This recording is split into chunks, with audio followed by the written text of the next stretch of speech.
Well, today I am honored to get a chance to speak with one of the most prolific attorneys that we get a chance to work with, Michael Schwartz. Your good reputation precedes you.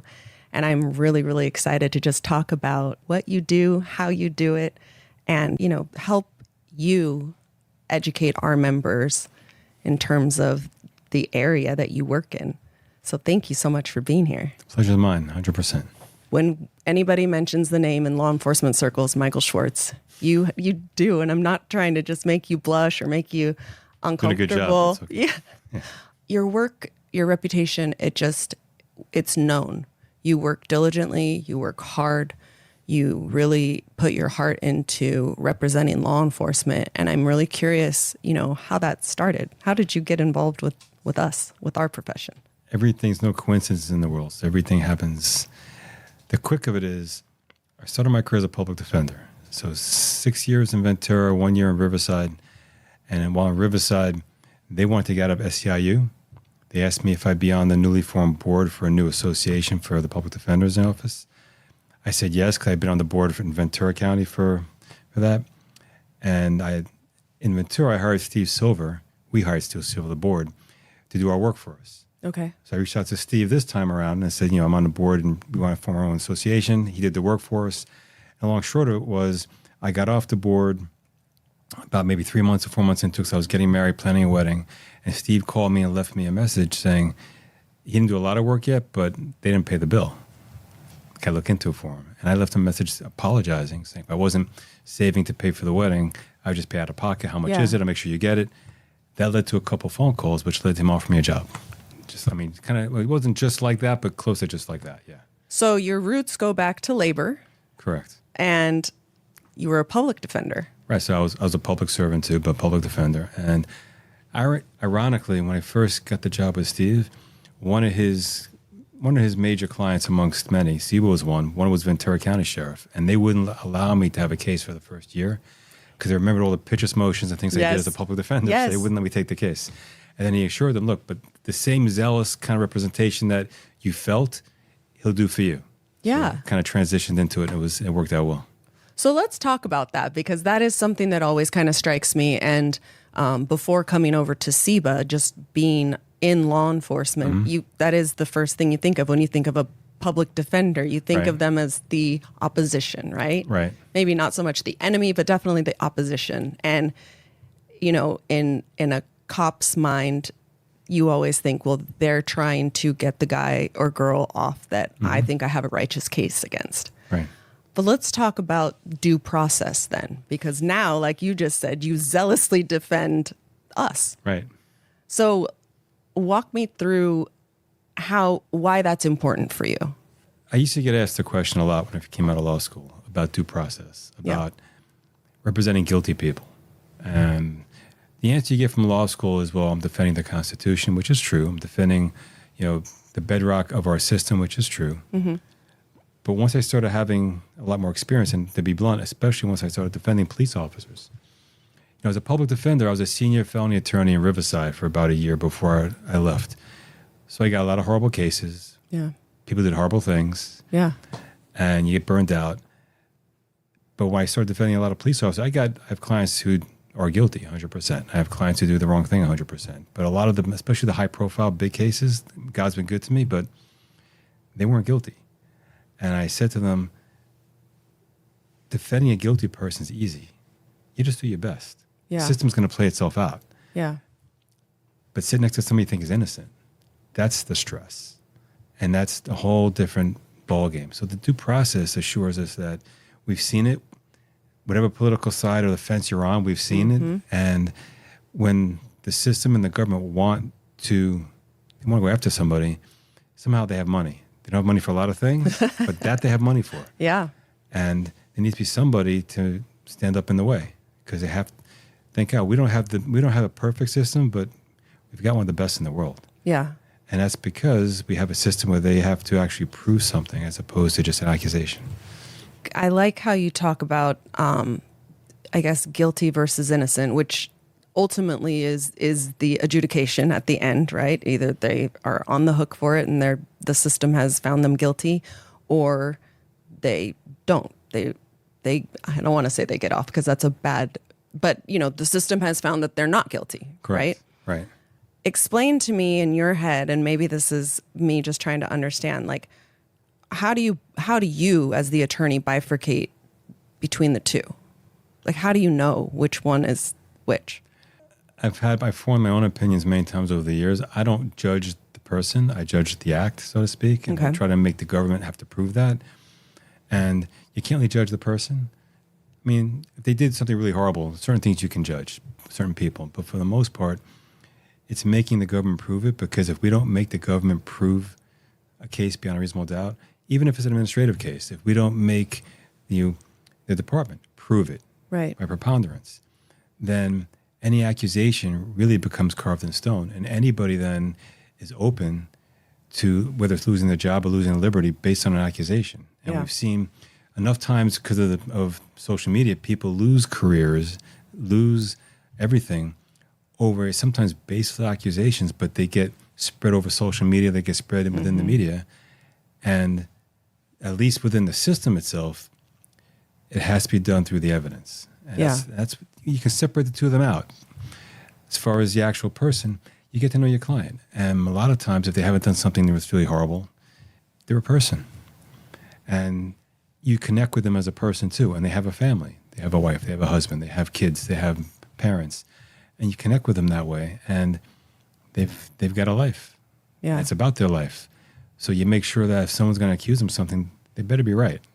Yeah. It's because these people, that's their life. And when it comes to the employment, aspect, it's about keeping someone's job, their career, the way they feed their families, the way they put roofs over their heads and their kids' futures. And when it's about criminal, it's about keeping their liberty, which is that much more severe.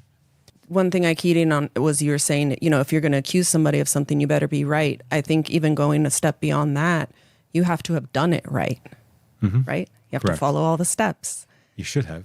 Well, right. Well, we know, and I shouldn't say we because we're all a we, but on the law enforcement side, if I'm the investigating officer and I'm the case agent and I'm the one that put the report together, I know very well that if I haven't read rights properly or if I haven't done the things according to the law, according to due process, then my entire case is up for scrutiny, regardless of whether I think I'm right or not in terms of, lauding these accusations.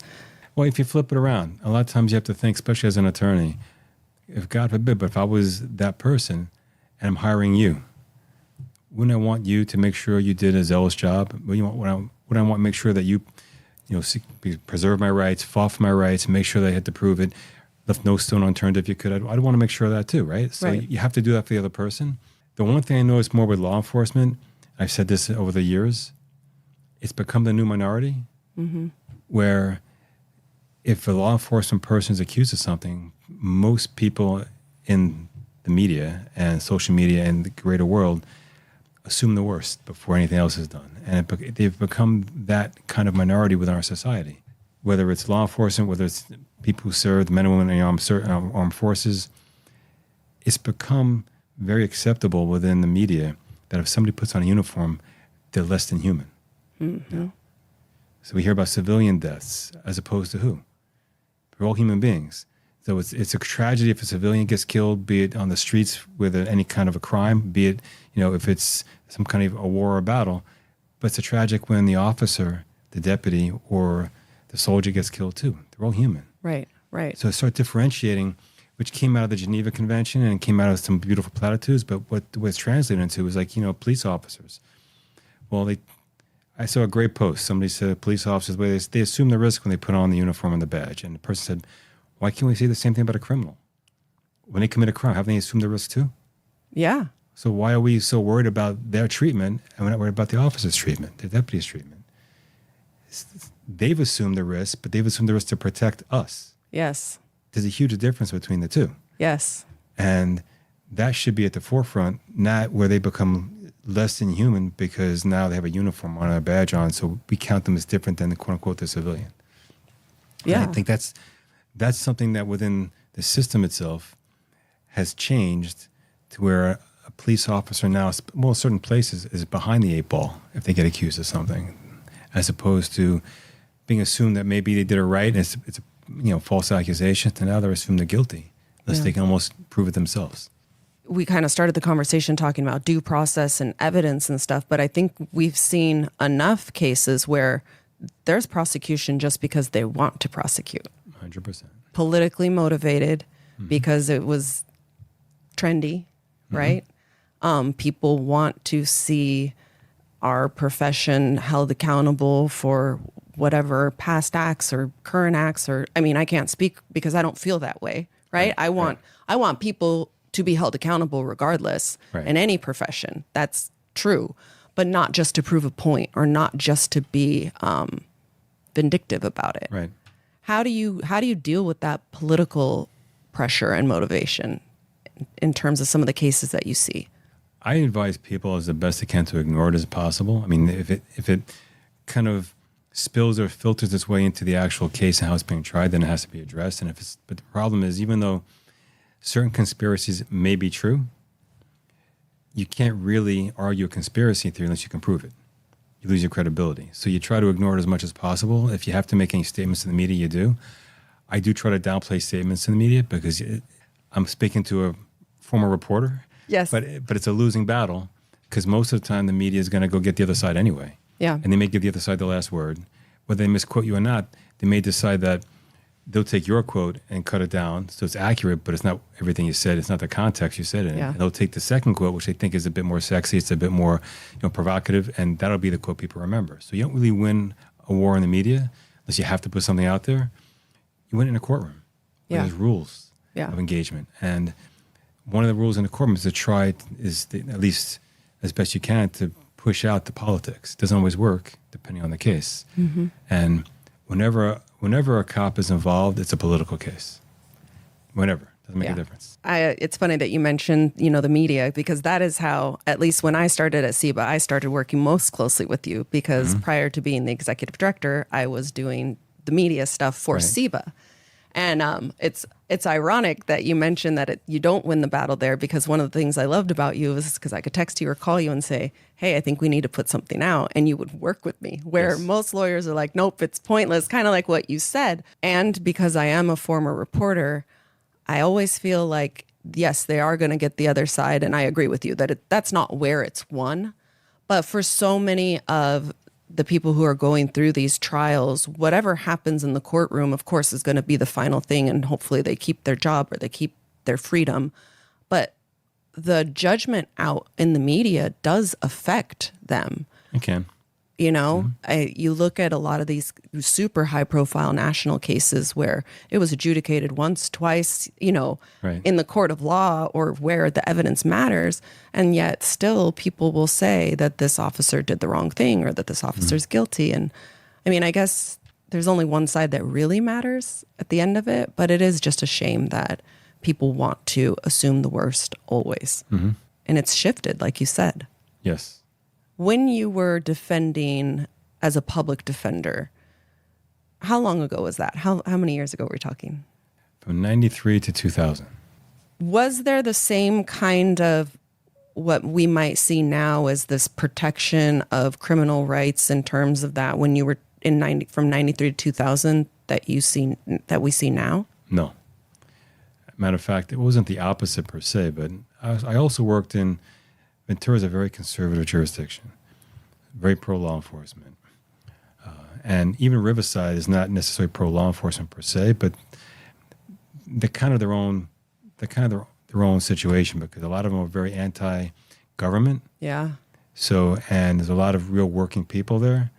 So on the one hand, they had some really horrible crimes going on. On the other hand, even as a public defender, you could do well because they didn't trust the government. It could be a police officer, it could be a DA. They just didn't trust the government so much, the juries. Whereas in Ventura, they completely trusted the government. So it was a great place to learn, because as a defense attorney, you were always going up against a really hard sell. Whereas Riverside was almost not the opposite, because it's not a liberal jurisdiction, right? But it wasn't the same conservativeness of Ventura County. And what was strange to me is in Ventura, when I wanted to get a contact visit with a client in the jail, I got a contact visit. I was on very good terms with all the deputies. After you have your 1 or 2 years when you're a true believer and everything's And then you start realizing we're all doing our job, professional. I used to have bailiffs in the courtroom, whisper things to me and do me favors because I got along very well. When I got to Riverside, I still got along with all the deputies, but their system was much harsher towards the inmate. No more contact visits unless it was a death penalty case. Really? Nope. Unless it was a death penalty case or a life case. Ventura, if I had a contact visit at all, my client was sitting like this at a table, in one of the interview rooms. In Riverside, if it wasn't even on a contact, but they were still in shackles until they got right to that room, taken off. Where it wasn't, they were just treated differently, and they acted differently because of it. So the clients at Riverside were much more belligerent, much more angry. It wasn't the same environment. Now the environments, they may treat inmates that way, but the court system and the legislature doesn't treat the defendants that way. Yeah. And now because they know that, they become much more brazen, but not so much towards the attorney, but towards society. Yeah. There's a big difference. So they know they've been empowered. Yeah. And when I was working Ventura and Riverside, I never heard about a lot of uses of forces in the jail. And I'd get it from both sides. The deputies would tell me if it happened, the clients would tell me. In the last 10 years, it's gone up tremendously everywhere because the inmates know that they can get away with it. They know that. Right. They've been empowered. And when you say they've been empowered, I have my own thoughts on it. Who do you think has empowered them? That's a huge political discussion. Yes. Yes, it is. And let me just say that there have been several administrations since 2008. And I think that's what's sort of empowering an entire part of society. And once you grant power to anyone in this world, you can't take it back. Yeah. You just can't take it back. I think, and part of it, I think the media has done the most to empower because the media loves to fan the flames. Yes. And all the George Floyd unrest and all the George Floyd protests, actually, where I live in LA, during the 2 of those weeks, we had the National Guard stationed a block and a half up the block from my house for 2 weeks because of the protests. We had a lot of mom and pop shops right in my neighborhood that people used to go to all the time. I got destroyed. And all that was for what? And we even saw a little bit now with the No Kings rallies that you're allowing people to loot, you're allowing people to destroy things. And there's no rhyme or reason, no connection to what they're supposedly demonstrating about. Right. There's no connection whatsoever. It's right. just that it's an excuse to do it. But you've got a government in many places, not as much in this county, but many places that at best turns a blind eye and at worst condones it. And you've got a populace that does the same thing. Yeah. That's how it's gotten in American society. It really is divided, unfortunately. And what I used to tell a lot of people is a lot of people don't trust the government, and probably rightfully so. Right. A lot of people get angry at the government for different things, and maybe rightfully so. But the only government that a person normally comes across in their lifetime, most of the time, is a cop. You're right. They don't talk to the mayor. They don't talk to city council. They don't talk to the county supervisors. But they come across a cop. So all of that anger and frustration against the government, that gets channeled towards the one member of government that they happen to come across sometimes. Right. And we know in our profession, it's generally not a positive contact. Right. It's either if you're a victim, it's going to be on one of the worst days of your life, and if not, then you're the perpetrator, or Correct. you're the one that's going to potentially lose your, freedom or whatever when you come in contact with a cop. Right. So that's now kind of filtered into the whole system where there's a real distaste for the 99 point whatever % of the men and women who protect us. We're just trying to do a good job protecting us. Yeah. I mean, that's what's become almost an impossible position. I like that you said that, because going back to where people kind of draw their own conclusions based on the media, based on political culture right now, which I'm starting to think it's shifting. But like you said, once you give power, once you lose ground, it's very hard to regain it. Right. But there's always a notion that like peace officers or police have like some special treatment or special privilege. When I discuss it with people, I say we don't have a special privilege, but there's extraordinary circumstances for how we do our job and what we do. There's actual legal precedent that, yes, is different than the normal citizen. Can you help, the audience kind of explain the difference between the two? Sure. If it's an on-duty type of accusation or allegation, certain things kick in because it's very unique to those set of circumstances, like you just said. So, for example, let's say the one that comes to everyone's mind is the use of force, right? Right. So whether it's a shooting, whether it's a critical incident like a death in custody, but if it was force involved in that death in custody, probably not, but hopefully not. But if there was, but any kind of a shooting, first of all, if the officer or the deputy was on duty, there's a certain assumption that they were acting in the course and scope of their duties. Right. And they have to be proven otherwise because the force doesn't happen unless they're on duty, acting in the course and scope of their duties. It's not an off-duty incident, right? So yes. if that's your starting point, then they have a certain right to defend themselves. They have a right to defend others, and not just a right like an average person, but that's what they're tasked with. We pay them for that. Yes. Right? So we don't pay them to turn around and run. We get to do that as citizens. They don't get to do that. We don't pay them for that. As a matter of fact, if they did do that, they'd have to be accountable to their employer, right? So if that's your starting point, they will be treated differently because the actual circumstance is different than the norm. And the normal person doesn't have to take out a gun and order somebody on the ground. Right. It's not going to happen. Right. But when an officer is dispatched to a scene, or an officer shows up, or a deputy shows up on scene, and that's what warrants that kind of a contact, that's what we pay them to do.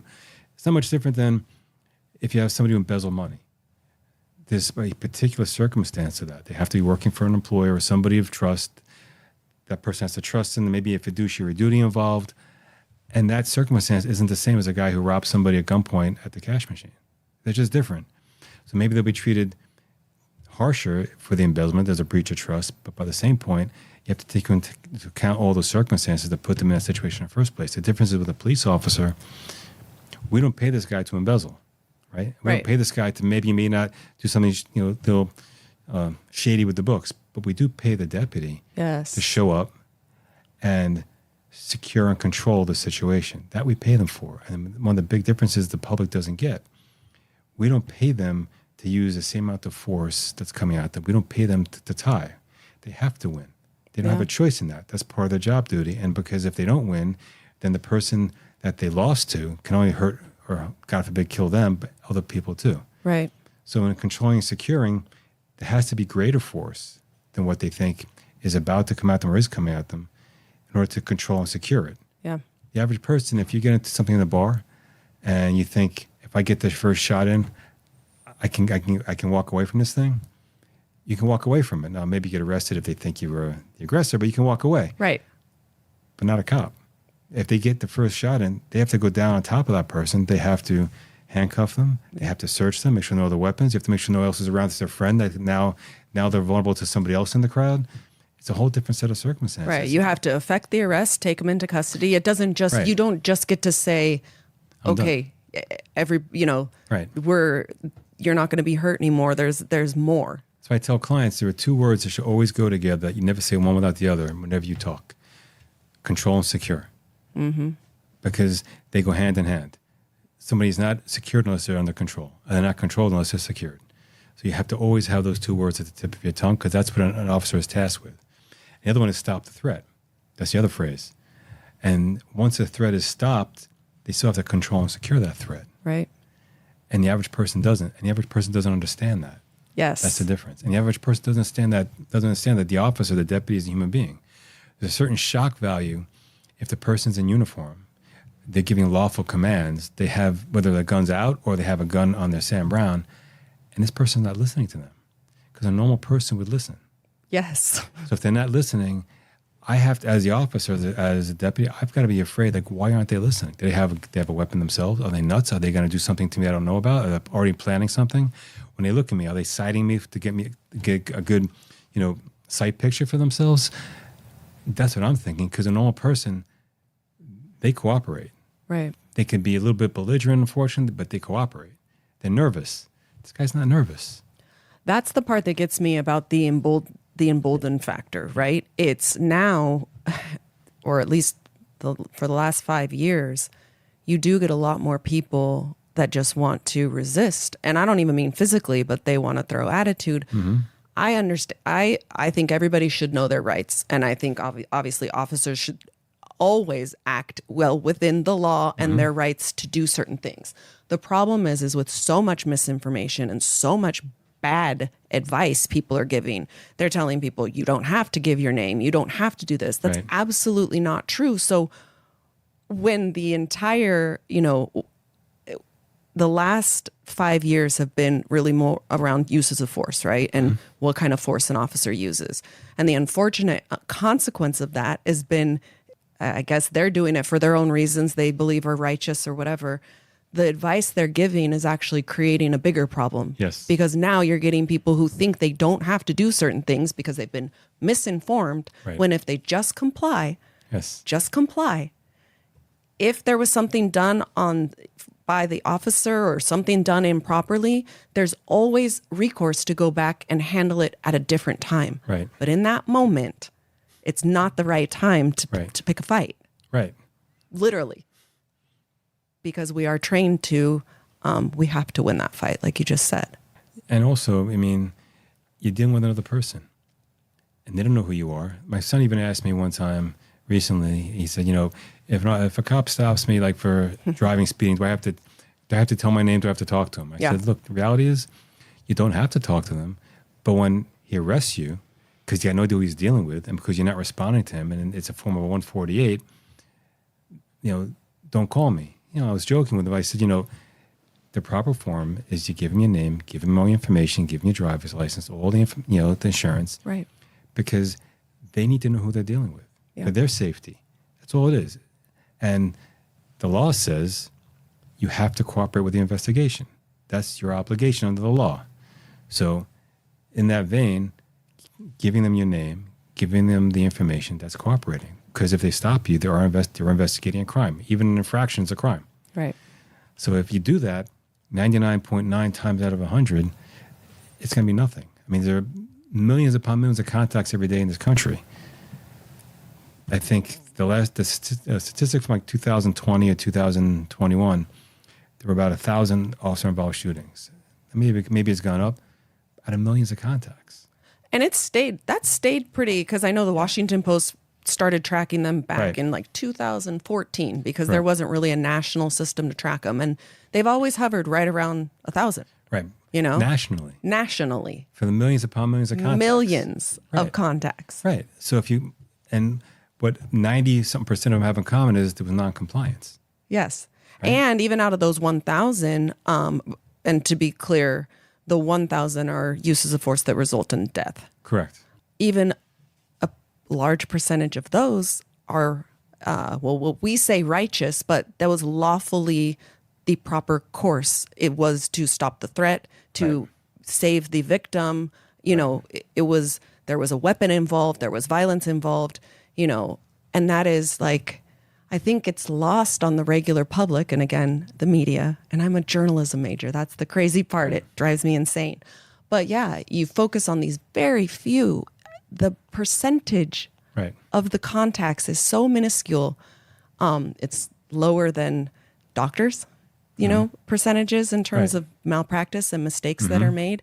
But again, our country was kind of founded on not really being subject to authority, right? That was a revolution. We were the rebels, right? Yeah, the revolution. And there's a certain, Wild West kind of mentality to things, individuality, which are beautiful things. But again, anything taken to either the extreme or just too far to one side or the other, you have to have respect for authority. You have to respect that they're doing their job. Mm-hmm. And like you said, within certain boundaries, if I got a call from somebody I didn't know, he's referred to me. He was somebody I knew in the community, referred me to somebody else, he called me and he said, I heard you defend police officers. Yeah, I want to sue. And you know what you're doing. And let me tell you what happened. He rang down the facts for me. And I'm on the phone with him. And it was one of these calls that he didn't even ask me if I had the time, right? But because it was a friend of a friend of a friend, I said, fine. And, what he ran down for me on the phone was he dropped somebody off and he was in sweatpants and a hoodie and he was sitting in a car. It was about maybe 2:00 in the morning on the street and he's just doing his thing. He was smoking a cigarette and, the officer contacted him to see what he's, 2:00 in the morning. He's like, and they got into it, and they also asked him for an identification. I don't have to give you anything. I don't have to do anything. And one thing led to another. And there's that bad advice again. And then he ended up getting arrested, and he said the handcuffs were too tight, and they hurt, and they caused an injury, and this and that. And I'm walking him through it, and I'm asking questions as we go, and he didn't like what I asked. And I said, well, first of all, he asked you for identification. Why don't you give it to him? I don't have to. I said, it's 2:00 in the morning. You're parked in a car for no real reason. It's not your street. You're hooded, so he can't even see that well. He can't see well in the car. He contacts you through the window. Yeah. I said, why can't you give my identification? Yeah, why wouldn't you? I don't have to. I said, well, whether you think you have to or not. And I said to him, I can disagree with you. I think at that point, he may be investigating a possible prowler. He may be investigating who knows what else.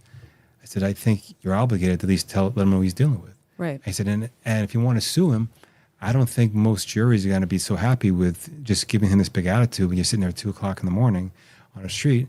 I said, it's a residential area. And I said, be honest, we pay them to make sure we're safe, right? Right. I said, you have a job, you work, you pay them to make sure. Yeah, but it doesn't matter. I said, you pay him for that. And I said, so we went over it, and he said the handcuffs. Yeah, but I didn't let him do this. I couldn't let him do that. I said, well, but you're not cooperating with him. I mean, there's no cooperation, no compliance. And you'd have to show that he did something on purpose. And I think he said, well, the handcuffs were too tight. So I think he probably just double locked them.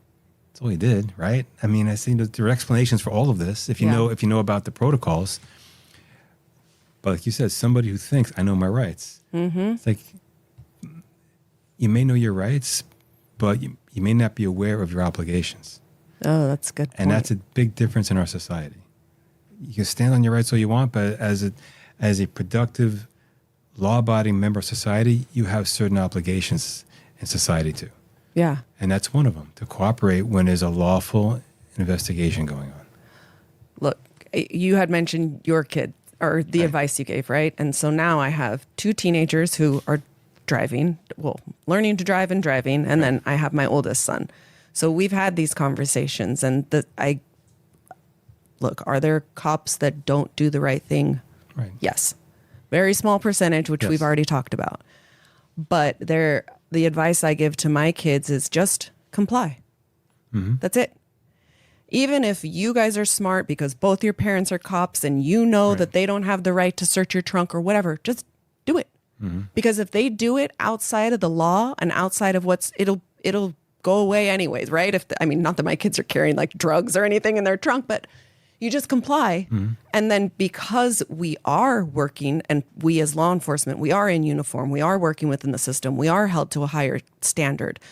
If something was done improperly, you can go back and look at the body camera footage. You can look at the actions. There's a way to address it after the fact. Correct. Right? And so that's why I always just say, just comply. Mm-hmm. Just comply. Right? Because non-compliance is going to lead, if an officer believes you've committed a crime that you need to be taken into custody, that's going to lead to physical altercation. Right. To be taken into custody. And then you had mentioned 148, and for people who don't know what that is, that's obstruction. Right. Right? So that is an arrestable offense. So when you're just having a conversation or a cop asks for something and you want to be blatantly either disrespectful or disobedient, it automatically raises it to the point where there could be action taken where it didn't need to be. Right. My kids were raised to respect law enforcement, and they do. But one of the things I told them, what I do if I'm driving too fast, is one of the first things I say is, besides the fact I defend them for a living, I do put that out there. I do. I have to admit that. But I say, I know you're just doing your job. I respect what you're doing. I know it's difficult. I know you're doing your job. And I tell my kids, say the same thing to them. Right. If you have to eat the ticket, you eat the ticket at the end of the day. But let them know that the least it does, it takes the wind out of their sails, that they realize I'm dealing with somebody that is normal, that gets it. I don't have to be worried. Mm-hmm. I don't have to get my kind of, temperature way up there. Yeah, the spidey senses aren't tingling in terms of why is this person being so, disobedient. Yeah. And it makes a difference. When I was a public defender, I think it was my first year as a public defender, and I was in trials a lot, and I filed a motion to suppress. It was a 653K. So it was like some 19-year-old, and he's parked on the street 2 a.m, and there were different burgs in the neighborhood, and deputy pulled up on him, and the deputy asked him, what are you doing? And one thing led to another, and the deputy asked him if he didn't even ask him. He just looked in the glove compartment, and there was a knife. So he got charged with 63K, and we filed a motion to suppress because he never asked permission, and the judge who first denied it, we appealed it, we won in the appeal actually, but the judge who first denied it was a former CHP officer, Judge Brody. I remember when he denied it, he said to me, that's one of the most dangerous things that a cop, and the most scariest thing, that a cop walks up on a car and there's some kind of weapon in the glove compartment. And I said to him, I get it, but he can't just go into it. Right. There's the Fourth Amendment. And 2 things happened. One that came out of that, besides just the experience itself, is, most of the time, if an officer does something wrong, there is a system to address it, right? Mm-hmm. But also from that judge's perspective, yeah, I thought for half a second now, he's right. If you're a cop and you walk up to a car and this person's opening a glove compartment and there's a weapon in there, it's the scariest thing in the world. Right. I mean, I started driving where I keep my wallet on the seat next to me, right there. So if I get stopped, my license and everything's out, boom. Yeah. My hands are on the steering wheel. Just make them feel at ease. Yeah. Because they don't do walking up on it. We've had way too many police officers and deputies, unfortunately, and tragically, shot on a traffic stop. My Fullerton case from, about 10 years ago, he actually just called me to remind me. He called me to say hello after a few years. He's doing great in Arizona now. But Jay, his second week on the job, LAPD, second week, he and his partner pull up on a normal traffic stop, expired tags. Jay approaches the passenger. His partner approaches the driver. Jay gets to the window. The window rolls down. The guy sticks out a semi-automatic, shoots him twice in the face. Oh, my gosh. Jay goes down, reaches out of the window, and shoots him 4 more times into the chest. And he survived, thank God. That's how he lost one of his eyes. Oh, my gosh. His partner tried to return fire from the other side of the car. The car sped out. Jay and his partner had no idea that the car they were contacting had a third striker, parolee at large, who was not going to go back to prison, go back to the joint. And he almost died. He lost an eye. That was the second week on the job, just approaching on a normal traffic stop for expired tags. Yeah. So anything can happen. And the more you can put them at ease, it's easier for everybody. And they deserve it. You go to a doctor's office. You don't just walk in with an attitude. You're nice. Right. You're pleasant. And if they give you some kind of a bad diagnosis, maybe you're upset a little bit. But even then, most people control themselves. They don't take it on the doctor. Yeah. When an officer stops you, and you know that if you were speeding now most of the time, if you're going California stop through the stop sign, and if you're a real criminal, you just committed some kind of robbery or something else.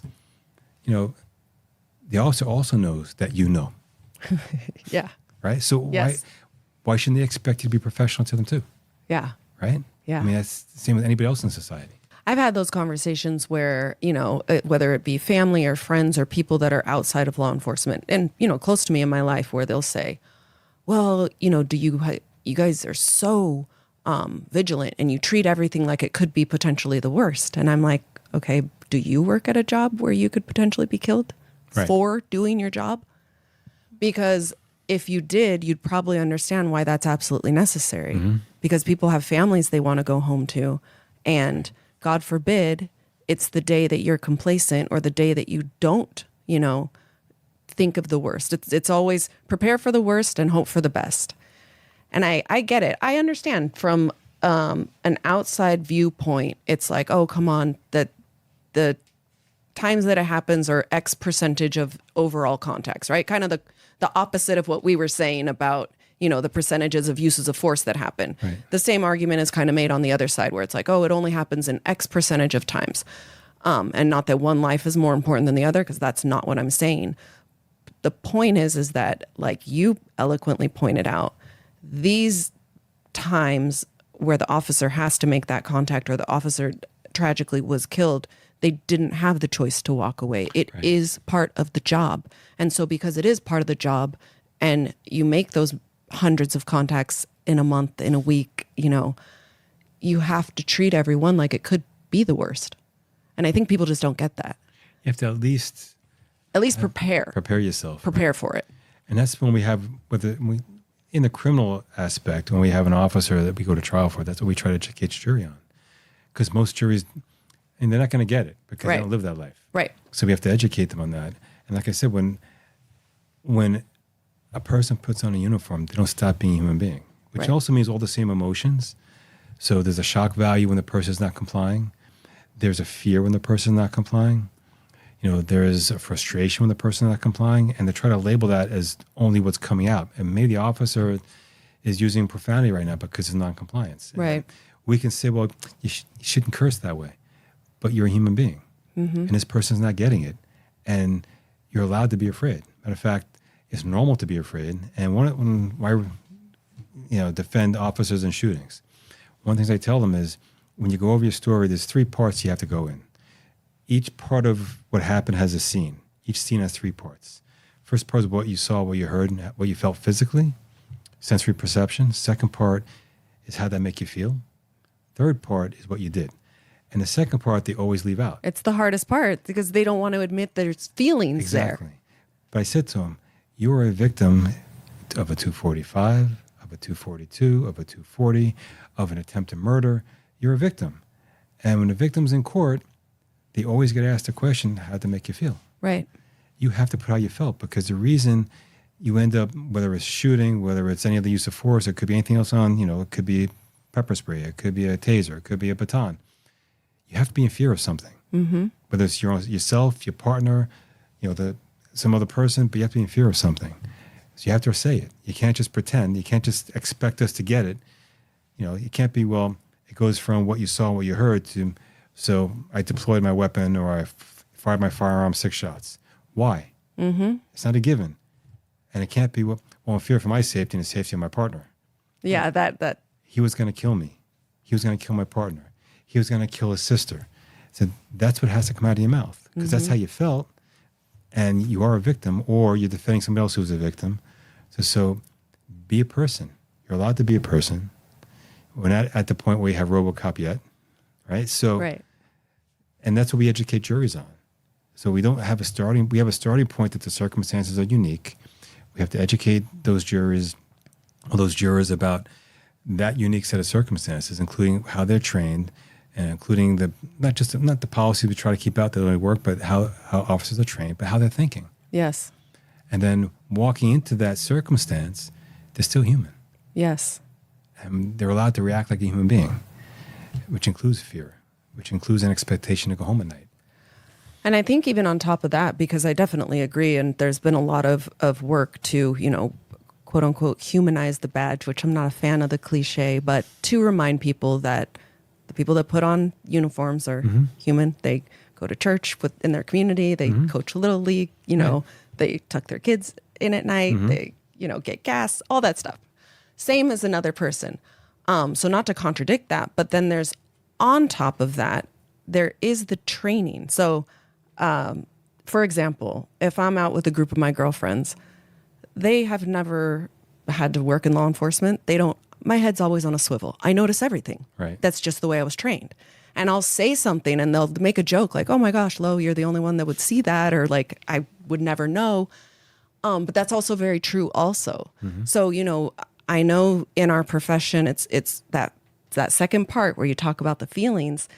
There's almost like a hesitation because it's like, oh, if I say I'm afraid, it's like I haven't trained hard enough, or I haven't, my muscle memory wasn't there, or something like that, right? They think it's okay to say, I saw this is how I reacted, right, without that feeling part. But I always like to think you can still articulate it based on, you don't just have to say I was afraid like a normal victim would. You can say, I saw their hands move towards their waistband, and based on my experience, that made me fear that there was a weapon there, right? Like there's ways to say it without just, and it's okay to say you're afraid, right? Like, right. Of course. We've all had the hairs stand up on the back of our neck in certain situations, and it's a job that can be scary, absolutely. But there's also a way to articulate the fear and the worry that still satisfies that fear requirement, that fear of losing your safety without sounding maybe, and I'm not saying that they should fear sounding like they're afraid, because I get it. You can be, but you can even articulate it in a way that is, it's based on the things you see that normal people don't. Like when somebody keeps their hands in their pockets, or if they're clenching their fists, or if their stature, you can almost sense when a person's about to run. You can sense when a person's about to fight. These are things that normal people may or may not see. Right. And so I think articulating those things because of the years or time on the job, knowing those little tiny micro aggressions, I think that's important too. Or am I just rambling now? That's what we go over with them. But I'm very blunt with my clients, and I'm a little bit hard on them. I want them saying all of that. Yeah. Because all of that is a reason why now they say he was going to kill me. Yeah. He was going to kill. And that punchline has to come out. Yeah.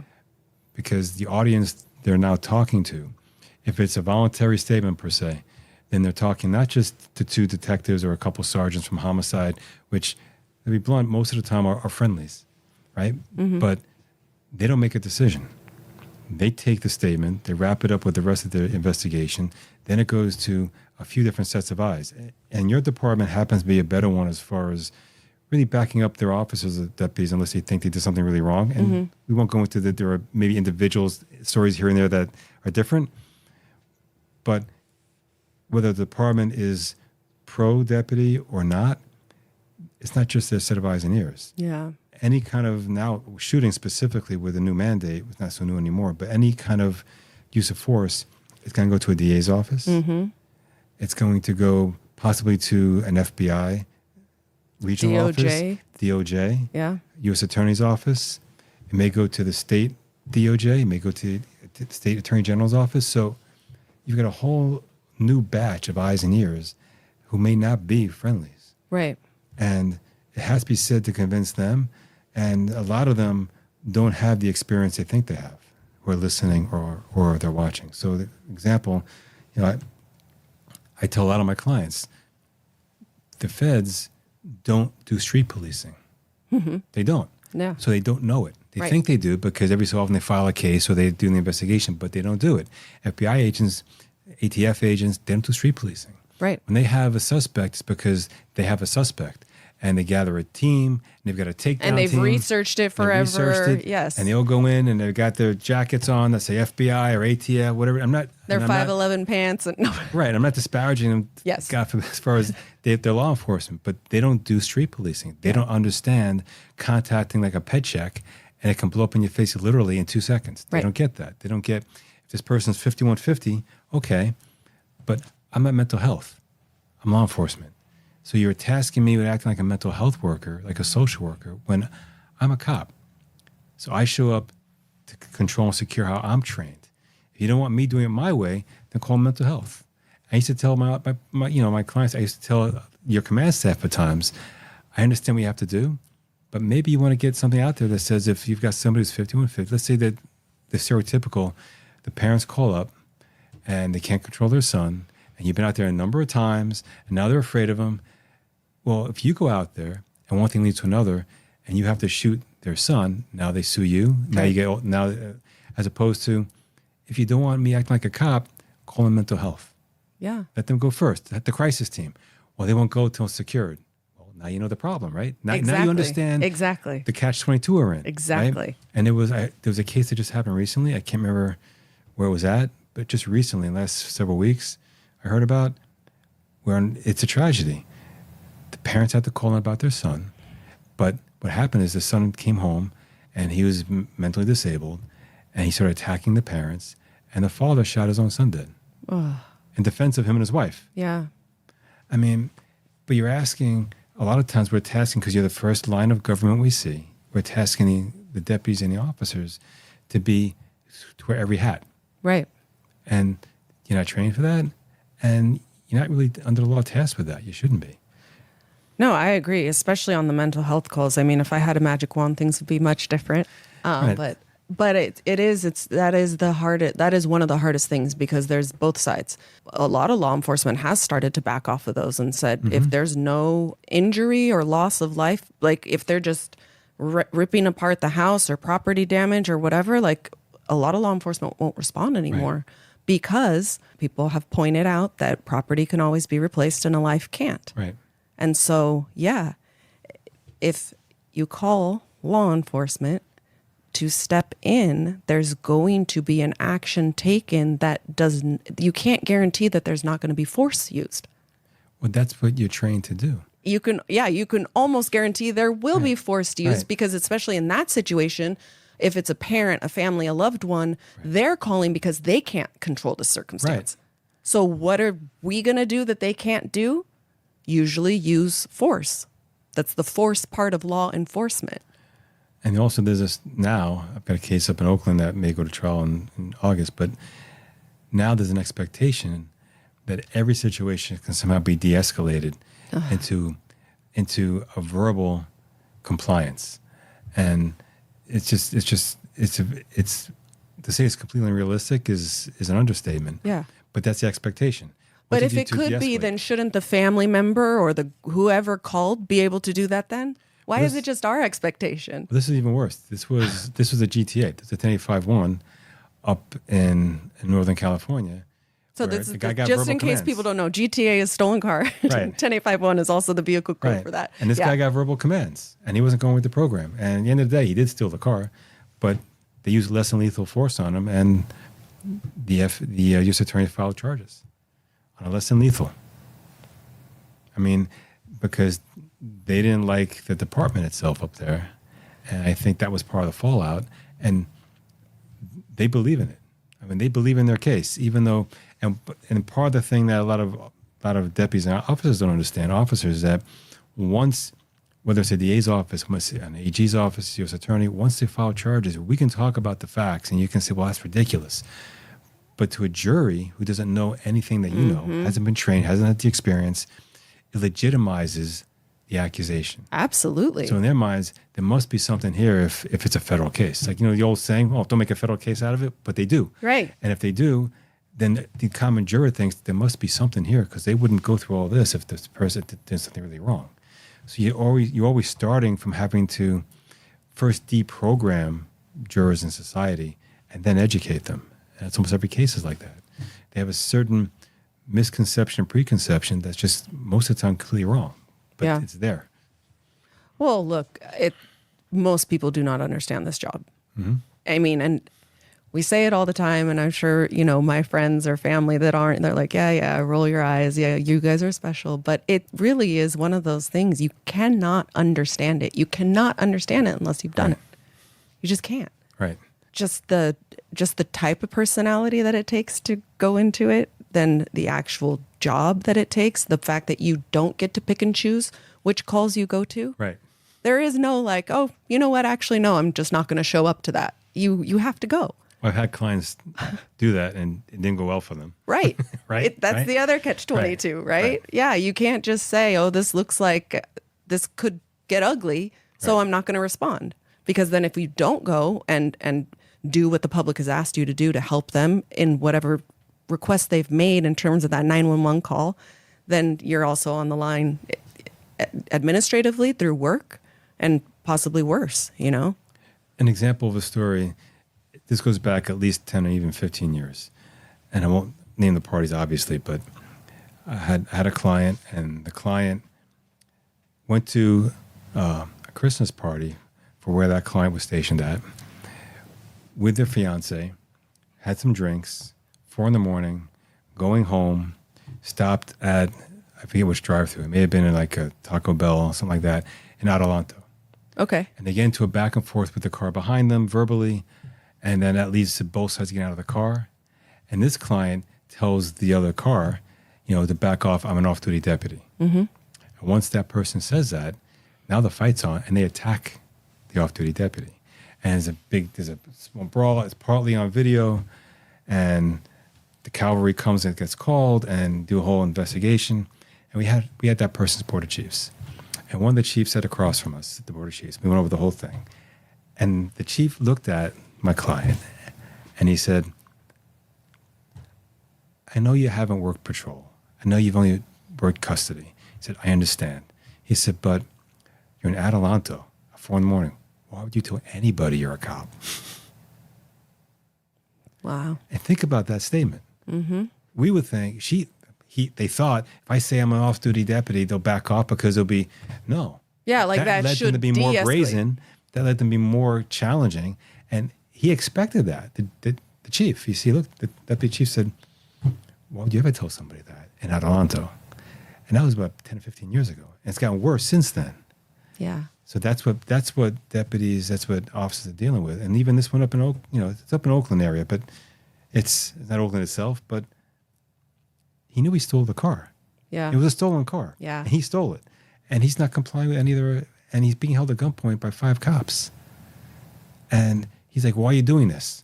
He knows why they're doing it. Right. He knew. He, like you said, he assumed that risk Right.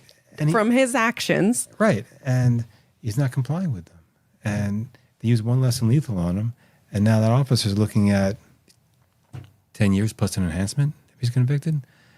And it is actually a tough case because federal cases are actually geared towards convictions for the most part. The rules of evidence are different than a state court. Yeah. This is a retrial. I didn't have the other trial, but there's a legitimacy to it, and also because of jurisdiction. You're up in the Bay Area on a cop case. Right. Right. So the challenge is going to be educating a jury that what they think is like, how could he do that? But that less than lethal use of force was a de-escalation tactic. Yes. That's the point. Yes. And there's a certain shock value when you've got 5 officers in uniform with their guns pointed, ordering someone to do nothing as more simple than put your hands on top of your head. Yeah. And he won't do it. Yeah, there's that in an officer's mind. The fact that they won't do it is serious because why would you not? Right. And no idea what's inside the car. Right. You can't see inside the car. The windows are tinted. So is there another player in the car that's got, weapons or anything? Are the weapons in the car within reach of this suspect? Does he have weapons on his person? Right.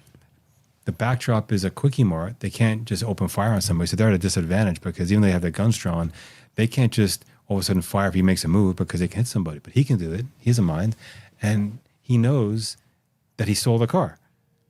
He's not some innocent saying, why are these cops doing this to me? He knows he stole the car. Right. So, and if you're the officer, they already ran the license plate. They know it's a stolen car. So even if they can say, well, maybe he doesn't know that, they don't know that he doesn't know that. Yes. You have to assume that he does. And you have to assume that stolen cars have other things usually attached to them, be they for drive-bys, for other kinds of acts, crimes. And if he's not complying, why?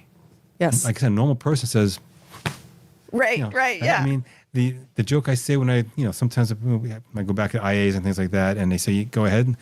I say, I'll go after you. Always go behind the person with the gun, right? Yes. He's got 5 guns pointing at him. It doesn't make a difference for him. Yeah. He's got a canine barking at him. It doesn't make a difference for him. And that's when you're in that situation as a police officer, the hair in the back of your head is going to stand up.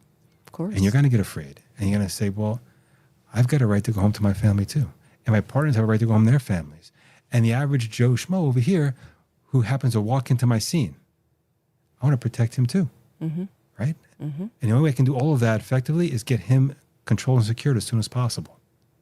That's the only way to effectively try to protect everybody. There's so many touch points just in that example, in that situation you gave. One thing that comes to mind is that in that moment, I think it's so easy for people to look at what cops do in hindsight, right? Mm-hmm. Oh, after the fact, you knew he was mentally ill. Like, after something happens that may be high profile. I'm not talking about your case, but any case, right? Then everybody comes in, oh, well, he was mentally ill or this happened. No, they don't know that in the moment, right? Right. So back to your example too.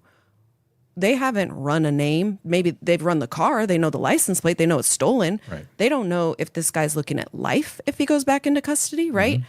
People would rather go down fighting and, kill somebody than go back to prison. Right. And officers don't know that in that moment. And it's so the general public only hears and sees of these cases after the fact. And they want a Monday morning quarterback, or they want to say, I wouldn't do this. First of all, I hate that when people say that, because you certainly wouldn't, because you don't know what it's like to do that, nor have you ever signed up to do it. So please, I appreciate your opinion. Everybody is entitled to one, but to have some sort of weight or validity on what this officer did, to me, it doesn't carry that sort of merit, like, because you're just uninformed. You don't know what it's like to do the job. That's just me.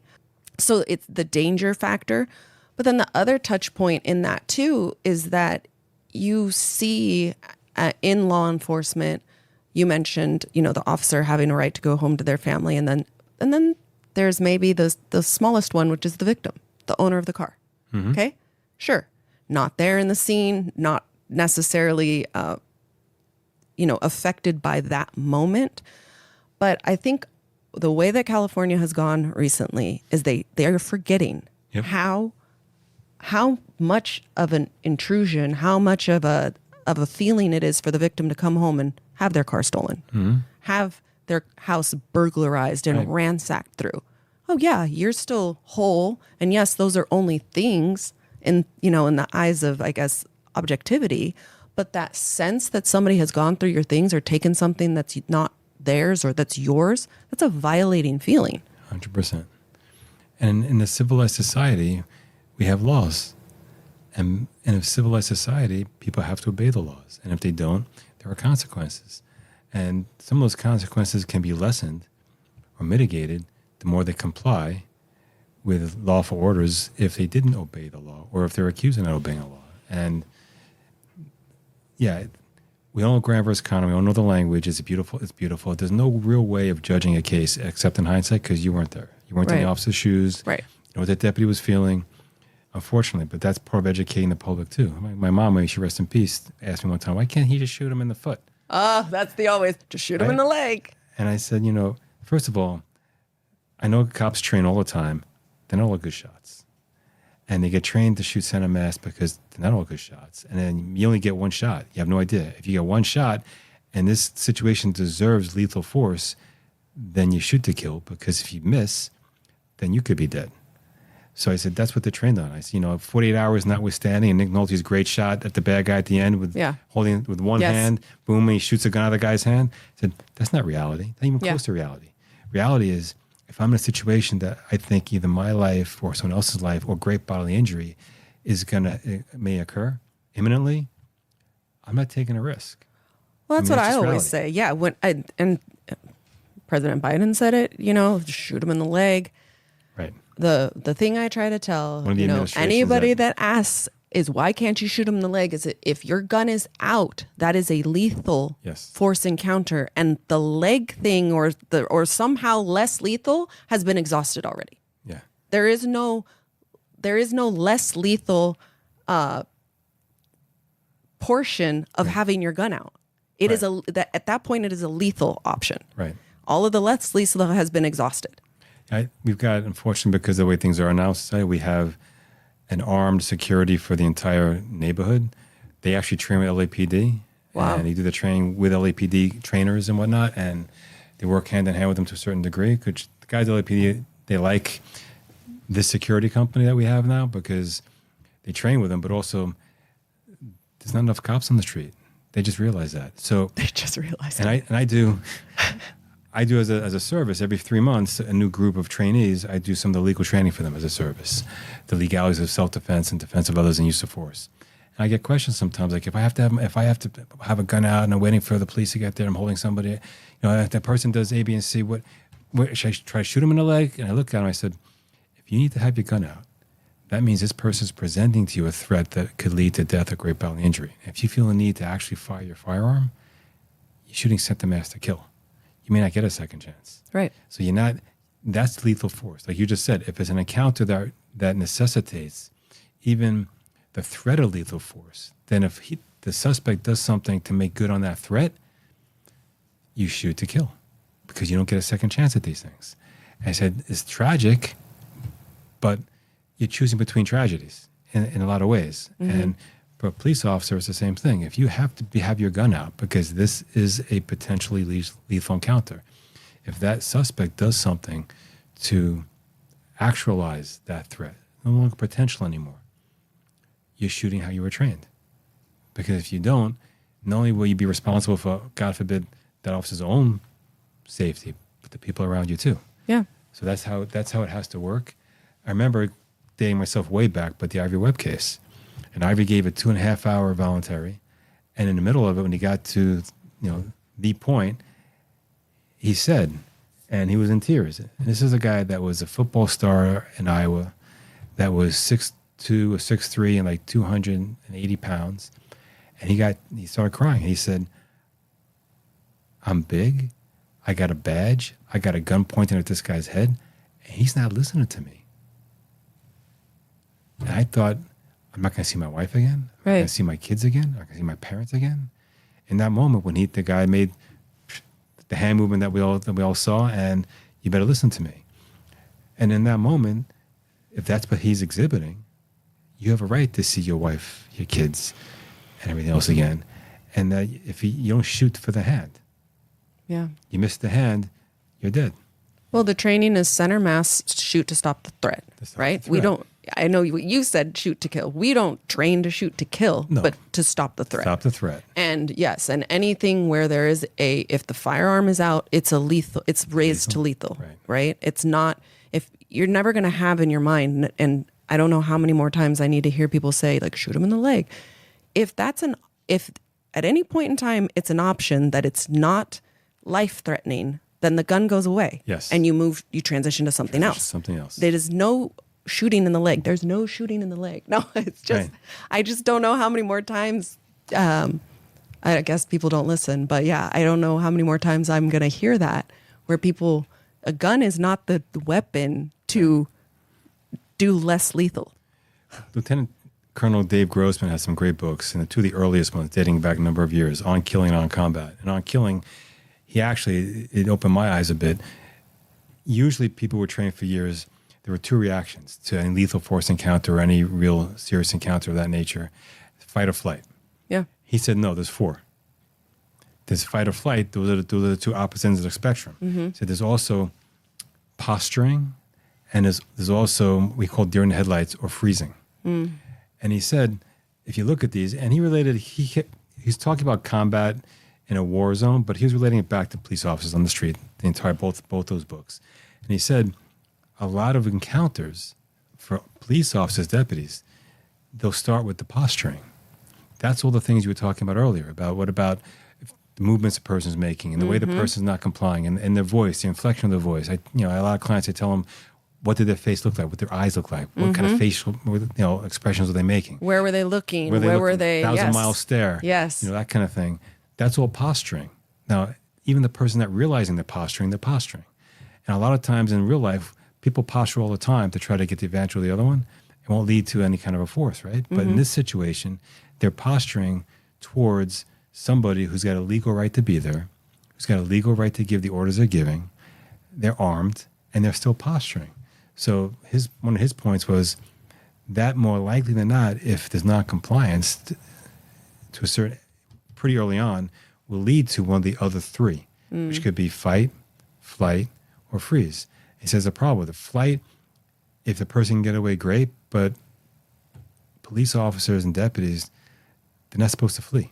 I mean, they have to sometimes, 100%. You have to tactically take a different position, cover over concealment, but we don't pay them to just run away. That's what I was going to say. Right? If we fleed, then the public would go, they would get mad. So law enforcement's trained that they can take that and they can put that out of the equation. Mm-hmm. And then you've got freeze. And again, they're only human. Anybody could freeze, but law enforcement doesn't get paid for that. So you have to take that one out of the equation. So if posturing and fight are the last two that are left, and posturing, the person's not complying, it has to lead to fight. Yeah. There's no other choice for the officer. Remember, the public, they can run away. Right. Remember, the public, they might freeze after the posturing's said and done. But if the posturing doesn't stop, at some point, it's going to come to a head. Right. And for a police officer or law enforcement, that head means some kind of force.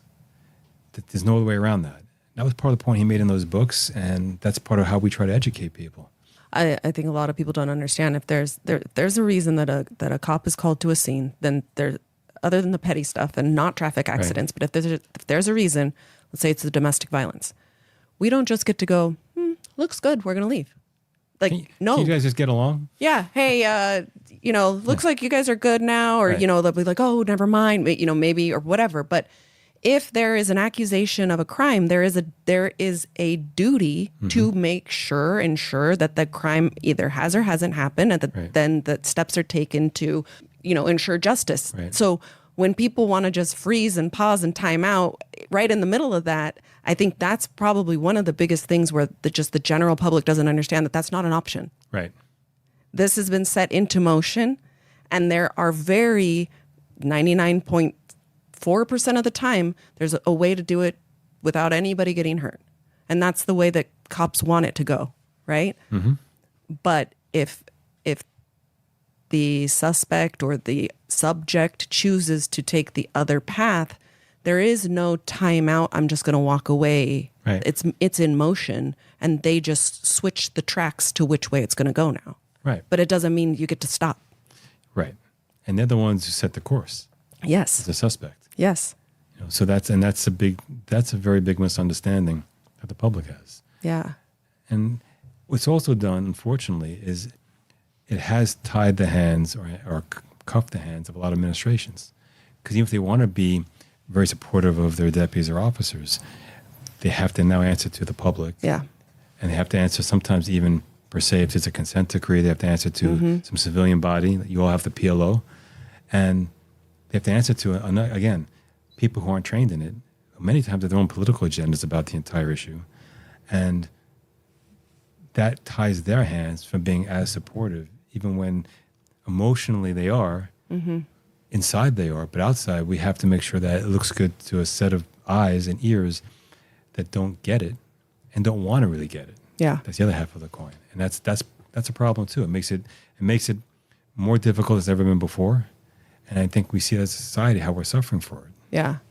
I will say for the Sheriff's Department, the San Bernardino County Sheriff's Department, not that I'm happy that these things have changed into society, but now being on the union side, I am glad that the department now is like, please call your rep, call your lawyer, make sure you are getting your rights so that we can all, so that when it is looked at from the outside perspective, because look, even hearing you say, oh, well, they're friendlies or whatever, like that would give possibly pause for concern for people to think, oh, well, they don't actually investigate their own. They don't.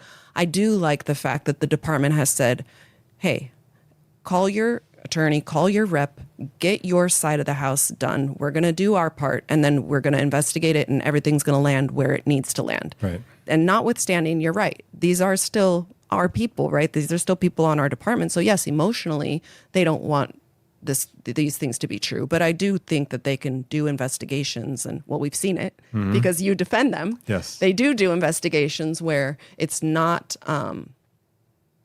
good for the cop, right? Or they take an investigation in a way that is injurious to the cop or does find some sort of fault. But I say all that to say that I do, way back when I was on patrol, if you called SEBA, you don't call SEBA. You wouldn't call SEBA. That means that you are, anti-department, you just take your lumps. But I like now that they're like, let's let the process take its course. I think we've done a good job educating everybody that it's in everyone's interest for that. Yes. And they realize it's in their interest too.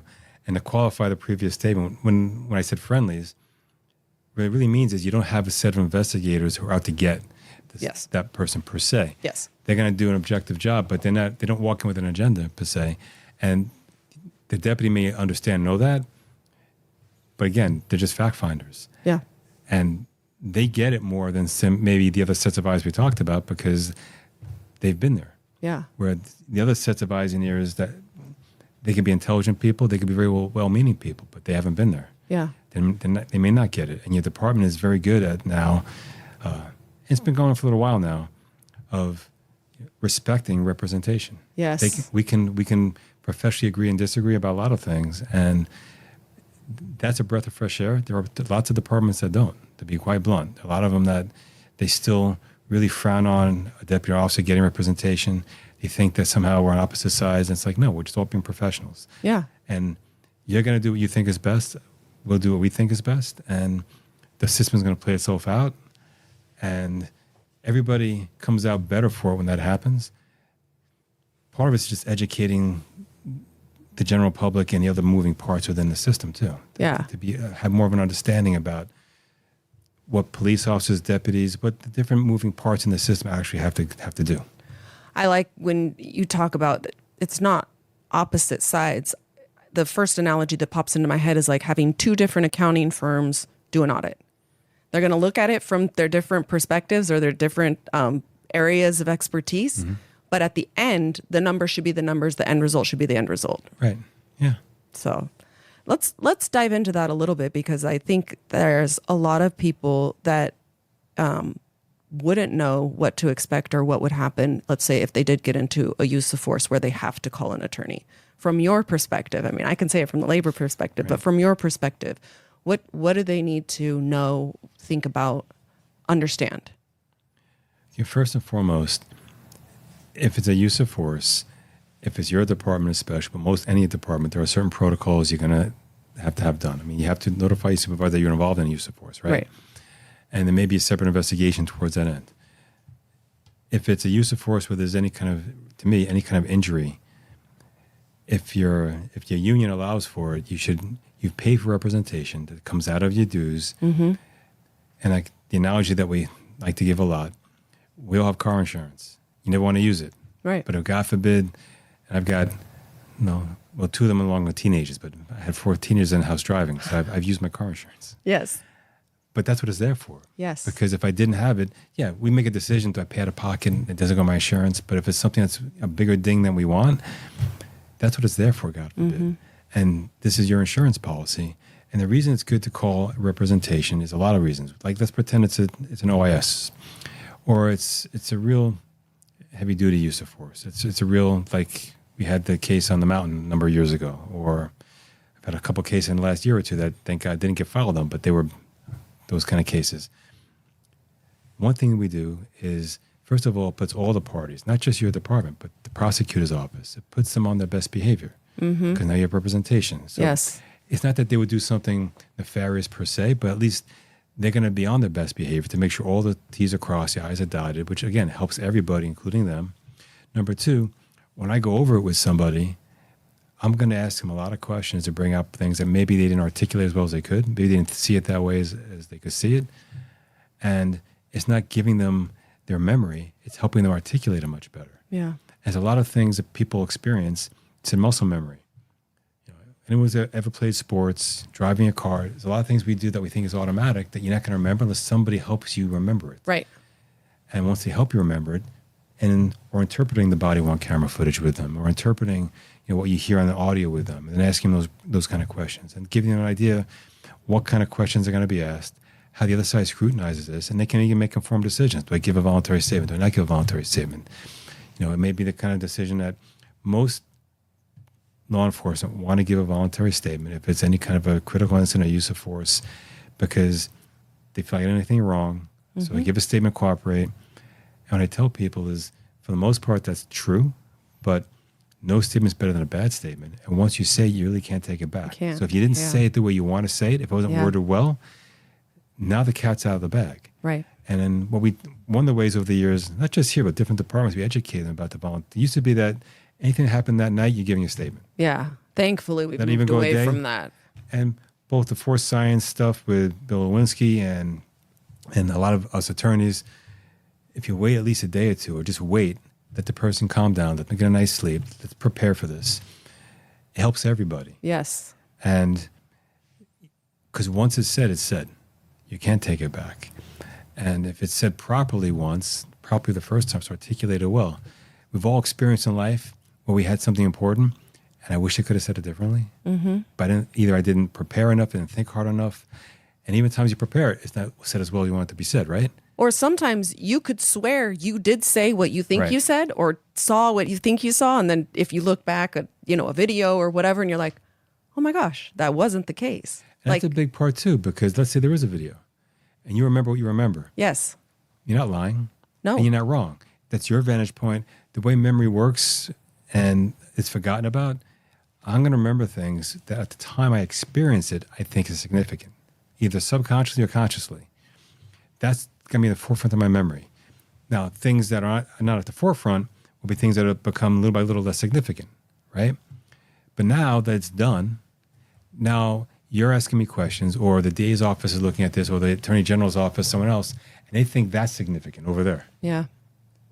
Now, I didn't remember it so well because at the time, that wasn't significant. Yeah, I wasn't focused on that. I wasn't thinking about that. But they think, well, how come he's not talking about that? How come she's not, talking about that? Are they lying?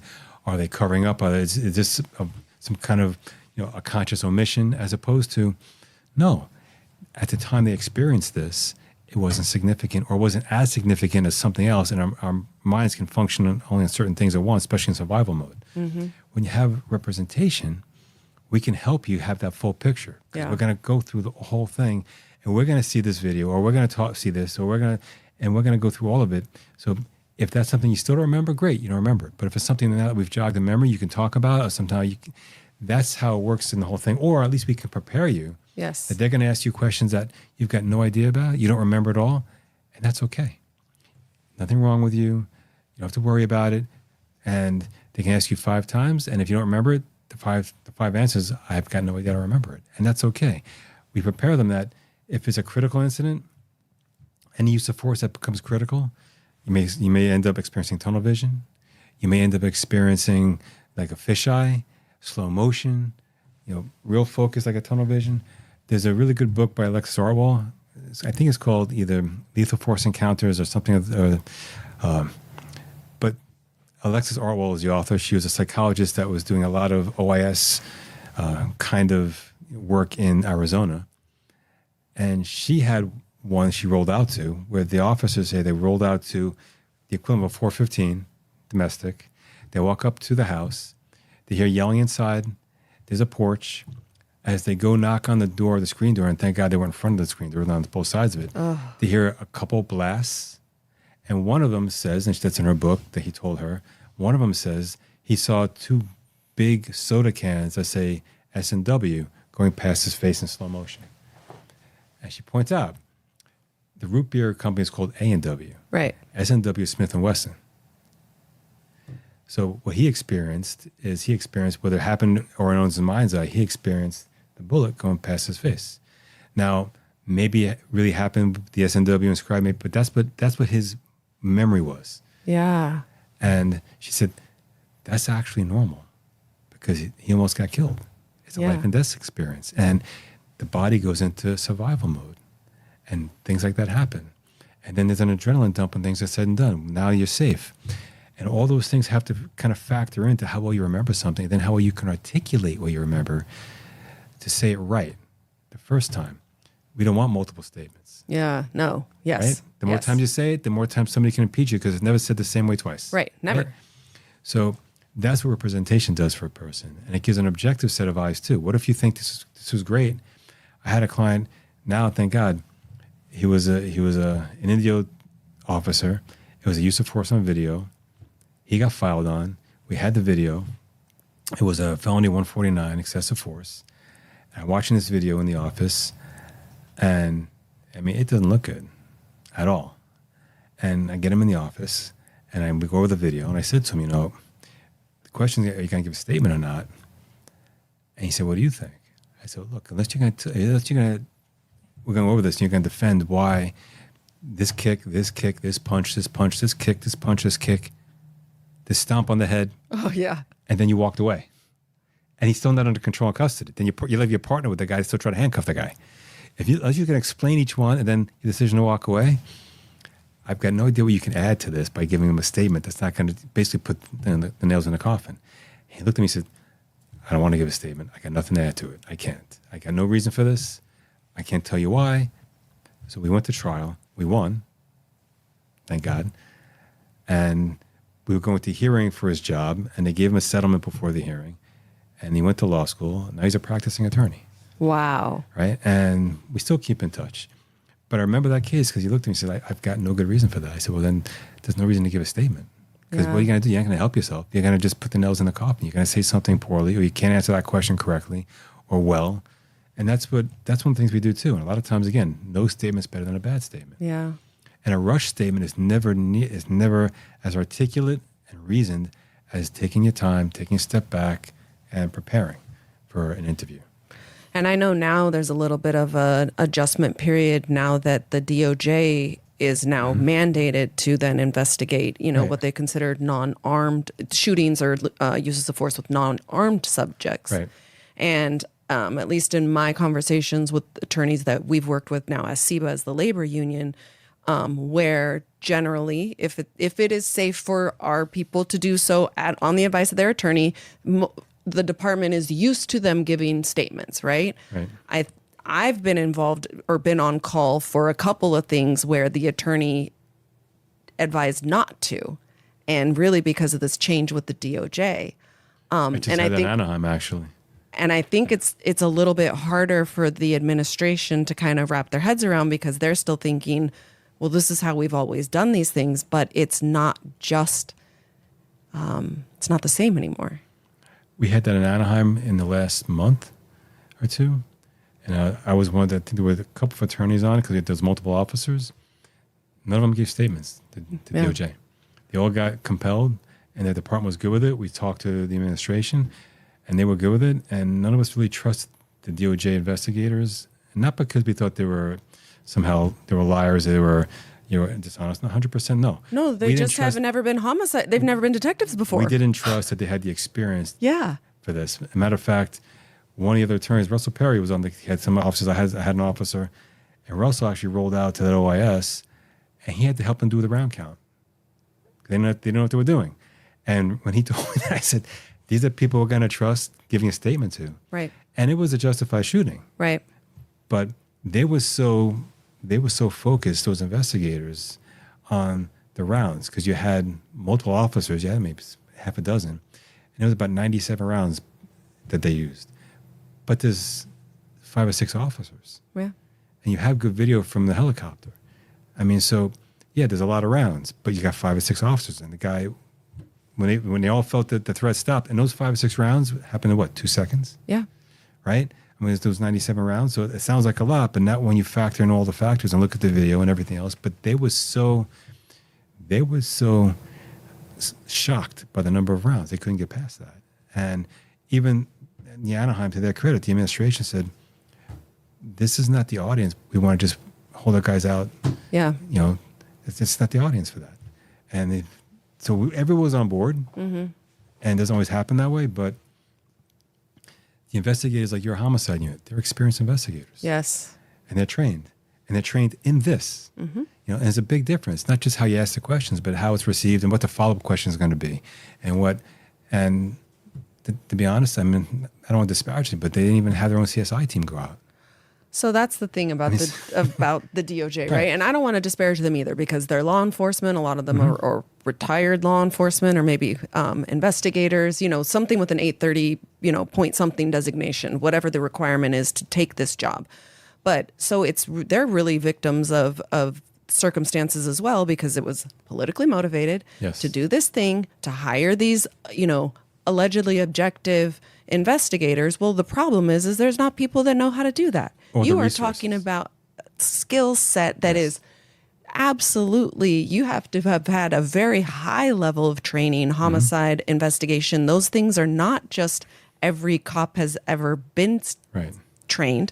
And, to their credit, I've heard anecdotally, not firsthand, that even the investigators will say, hey, I'm going to do my best, but I appreciate you helping explain these things to me, because I've never done this before. Oh, that's what they were like. Yes. They're very pleasant, and they were very honest. Yes. But they didn't even have the resources. I mean, imagine you don't have your own CSI, your own cameras, separate from the investigator with their smartphone. Yeah. I mean, this is a homicide investigation, right? At the end of the day. Yes. So it's that, and sorry, I don't mean to interrupt, but it's not just a homicide investigation. It's a homicide investigation that the legislators have said, we're going to come in and be the big whoop dogs, right? And then you come in and you don't even know what you're doing. Yeah. Right. There's a lot and the training, the resources, and the politics behind it, which are not the people with the feet on the ground, but the politics behind it. No, definitely not the people with the feet on the ground. But that's what they're now answering to, per se. And so knowing that, why would you open yourself up for that? Even if those investigators are, again, in a way, friendlies. I mean, they're out to get somebody. Right. But they're not making decisions. Right. And how well they do their job is going to have a huge impact on what happens to that particular law enforcement officer. Yeah. So again, why would you open yourself up with a statement that was somebody who's not experienced enough to get the best statement possible, if they're going to get one at all? Yeah. And since we're talking about just talking, not even, formal statements either. I think like at SEBA, now that I'm over here, as opposed to being on the department, I understand it a lot better. But, there's a lag, right? We have our attorneys who are on call. A lot of you guys live in LA, or definitely if the shooting's in Adelanto, it's not like the attorney lives around the corner and they can get there in 15 minutes, right? So, it's really important that in that time, till the representation can get there, that it is just not discussed at all. Mm-hmm. And it's so hard when I'm talking to our deputies or whatever, because those are their partners. Those are the people in a lot of cases you're the closest with. They could be your best friends. You literally trust them with your life. Something just happened. You want to talk about it. Like I cannot, and maybe you can give a little more credence to it being a lawyer, stress enough how important it is just not to talk about it. They may be your best friend, but you're going to make them a witness. That's a great... And if it's not said properly, or, the game of telephone we played as kids, but that's real life. Yes. So we all have certain phrases that we use individually in our lives. We all have certain vocabulary that we use, vocabulary we don't use, that we don't even know about, way of phrasing things, way of speaking. So most of the time, what I say to you, unless it's small enough or it's memorable enough, if you give it over to a third person, there's a part of what you quote me as saying I didn't actually say verbatim. Right. It's how you now kind of interpret it, remember it, and give it to how you speak. And that third person will give it to a fourth person how they speak and their vocabulary and their phraseology. And the problem with that is once you do that in this situation, you're relying on the fact that your best friend or your captain who means well, or your partner, they're going to remember verbatim what you said in the context you said it in, because if it comes out that you did speak to them, they will get spoken to by somebody, whether it's your department, whether it's a DA's office investigator, and to be blunt, they should be, because those agencies are doing their due diligence to make sure everything is done properly and to make sure they get all the statements, right? Yeah. So it's imperative that if somebody's involved in an incident like that, the only person they can talk to about the facts of the incident are one of the people that under the evidence code they have a privilege with. Mm-hmm. So first and foremost for this would be their attorney, representation as an attorney, because a union rep has privilege for administrative matters, but not for criminal matters. Yes. And that's I'm always like, don't tell me. Right, and that's kind of the line of delineating between the two. They're the clergyman, the priest, the pastor, the rabbi, whoever the clergyman is, but again, in the context of their clergyman. So if you're in a confessional, you have privilege. Mm-hmm. If you're on the golf course, maybe not. Mm-hmm. Right? Yeah. Your doctor too. Yeah. Again, as a doctor-patient, psychologist, as a therapist, as a former psychiatrist, as a doctor, your medical doctor, you have privilege. Again, if you're bowling with them, maybe not. Yeah. And husband or wife, there's a privilege in the context of the marriage. Right? So that's another thing. If you're talking to, I just had this a couple of years ago, I had the Corona case with the off-duty LAPD deputy officer. The Costco one? The Costco one. That was my case. We went to trial. And we had a fight with motions in limine about body-worn camera footage from the officers that responded. My client was having conversations with his wife, but right outside Costco after the event, while everything was, he was there waiting to speak to not speak to the police. And are those conversations privileged or not? Because he's speaking to his wife, but it's in public. Oh. And the judge ruled certain things yes, certain things no. Yeah. Right? And we argued on all those sides. And, I told the client, the problem with this is it was a public communication with your wife privately. Yeah. And if it could be heard on their body on camera, there's no expectation of privacy per se, right? Because it's loud enough for this officer BWC to pick it up. Right. So it's the same thing. So it has to be one of those four people in the evidence code, or those relationships you have a privilege with, but the context has to also be consistent with the privilege. Yeah. That's the other half of the coin. So, if you're calling your best friend who's an attorney, you better be calling them as an attorney, not as your best friend. Yeah. Right? To get legal advice. So the other thing that will broach it, which I know most departments hate, it's protocol to give a public safety statement. Mm-hmm. It's not the law. We've had conversations with this, you, Grant, and I, where, So understanding that the task that you're given and the job you perform, there's a reason for it, because some of those questions, you want to know if there's any suspects outstanding. It's a danger to the public and to the officers and deputies. You want to know if there is there anybody injured from what happened, which includes a backdrop per se or a trajectory of some kind, because there could be injuries in the building over here, any outstanding weapons, things of that nature. That's understandable. That's from, in a way, a moral or you say an ethical or just really an emotional perspective. That's understandable. Yeah, because it is really for the safety of the public in that moment to know these things. Right. From a legal perspective, there is no legal obligation to say that. Because from a legal perspective, some of that information may spill over into the facts of the actual incident itself. And we had that happen in Ivory's case. He gave literally maybe a 10-second public safety statement in which he said the guy jumped up like some karate move, which in the moment, right after the shooting, that's what it seemed like to him. Well, that wasn't said exactly that way in the voluntary statement.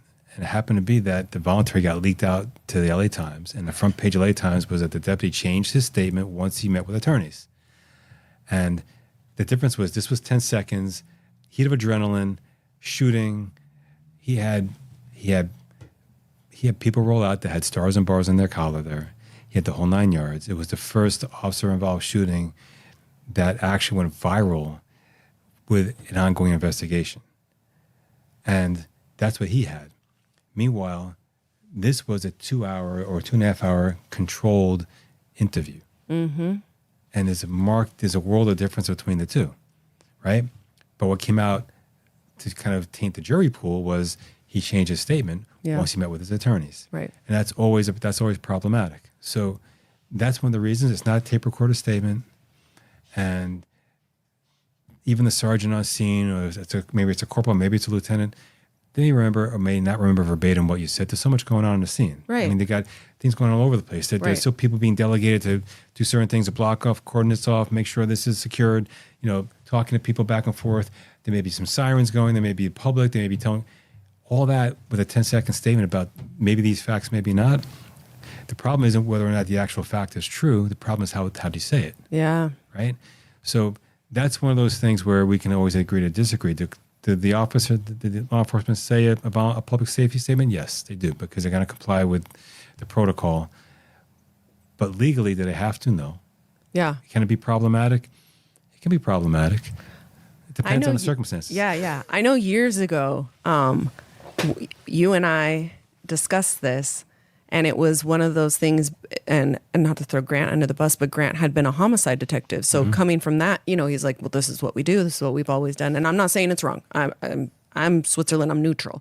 You made and you just articulated that argument again. Like do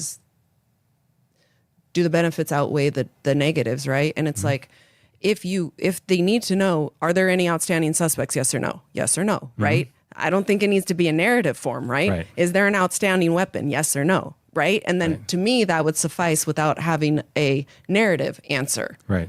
None of that is like put into place or anything. I'm just thinking about it on the fly, but it's like, those are the things where it seems to me at least, you can satisfy both things.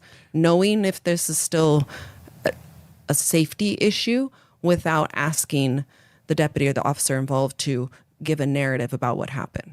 There's another way too, which is what they do at LAPD, which I'm not saying that extreme per se, but even for this particular example, is that deputy can be ordered to answer certain questions. There we go. Then it's compelled. And then we're done. Yeah.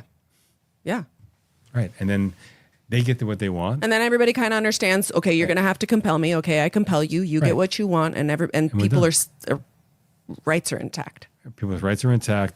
Their statements are secured. They can still utilize the statements, because they're not utilizing against the deputy, utilizing in this investigation to see if there's an outstanding suspect or things of that nature. Yeah. And then we're done. So the advice, if any of our members, of course, this is the SEBA podcast, but anybody else who's listening, if you get into a lethal force encounter or OIS, 1, call for representation. Yes. Call for representation. 2, stop talking. Yeah. Right? Right. And then 3, once representation gets there, what's kind of the expectation of somebody who has not gone through this? My mind goes to, really like the younger deputies out on the street now, when I talk to them, they have had so many massive incidents happen than I had in my whole 6 years on patrol. Mm-hmm. You know, it's really crazy. Yeah. How it is right now. But if there's somebody listening who hasn't had to go through this yet, what would be that third step once representation is there? Any advice in that part? As best as you can, trust your attorney. I know it seems like it'd be an oxymoron, but trust your attorney. They are the one person in the room that the only person they care about in the room is the deputy. Yeah. And not that other people can mean well, but like I tell my clients, when I show up, all I care about is you. Yeah. So I don't care about pleasing your department. No, I have a very good working relationship with your department, but what I care about is you and securing your future. That's what I'm here for. And so trust to that and allow the attorney to walk you through things and be honest with the attorney. Because first of all, at least I feel I'm seasoned enough that if you're not honest with me, I'm going to know you're not honest with me. And Yeah. I may not call you a liar per se, but I'll say, all right, I wasn't there, but no one's going to believe that. Or people may not believe that. And I may try to couch it in a nice way just for it to mess the person. It's hard to trust somebody you first met. Yeah. It's hard to trust somebody that you feel you didn't pick yourself. Yeah. It's That's the a person big that's part of on it, too. call a lot. Yeah. Right. I mean, so all those things, but that's what they're there for. They've taken an oath. I take my bar card seriously, so most other lawyers I know, that's who we're there for. And trust that system. SEBA happens to be one of the better unions I've ever come across in backing up their people and really wanting to help their people. And the attorneys that are going to be there, that's what they're there for. Yeah. And, if you don't trust to them, they really can't effectively represent you. Because if I get surprised by something, then if I'm surprised, you're the one who's going down. I'm not the one who was involved in the incident. And I can't properly advise you how to say it or even not to say something. I can't properly advise you not to give a statement. Or if you give a statement, let's talk about what you saw. How do you articulate it properly? If you're not giving me a whole picture. Yeah. If they're not being honest. You're not being honest. Yeah. It doesn't work that way. And also, don't try to please anybody. That is the one time when we show up, it's all about you. That's what it's about. Don't worry about how your captain feels, your lieutenant feels, your sergeant feels. From a human perspective, I always ask, did you call your spouse? They know you're okay. Something to eat, something to drink, things of that nature, because you're a person. But don't try to please anybody. This is now about you. Yeah. We're here for your future. That's really it. And trust to that. No, it's good advice because I think it's one of those things you don't want to ever happen, but the likelihood of it happening is greater now than it was before. Greater now than it was before. Yeah. And to have people understand, know a little bit beforehand, have the advice, and then also too, I think about like recruitment and retention in terms of getting people to want to do this job. Look, it's not easy, not by any stretch of the imagination, right? But there are protections put in place. Right. It is still a wonderful job to do. Not easy, not fun sometimes, not rewarding sometimes, but also very rewarding. I think a lot of people are just like, why on earth would I touch that job with a 10-foot pole? In the last 5 years, and we're seeing it. We can't hire. Our department, every department, the highest paying departments. I mean, nobody wants to do the job anymore. Right. And a lot of it's because of what you get involved in after the fact, right? Nobody who wants to put themselves in a situation where that's part of their work. Right. It's one of the only professions nowadays that is publicly scrutinized all the time. Most of the professions, it's never publicly scrutinized unless something really hits the fan. It's a sensational case, one of a million. This one is by definition now with some of these things put in place with the consent decrees and the civil review boards and the media. Everything's publicly reviewed. So you've got people who are second guessing you that have no experience. So the one thing you do have is you do have now that ability to have representation, and that's the one person who is only in it for you.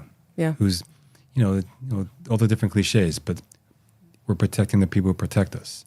You do have that. You're paying for that. So trust to that. Yeah. Yeah.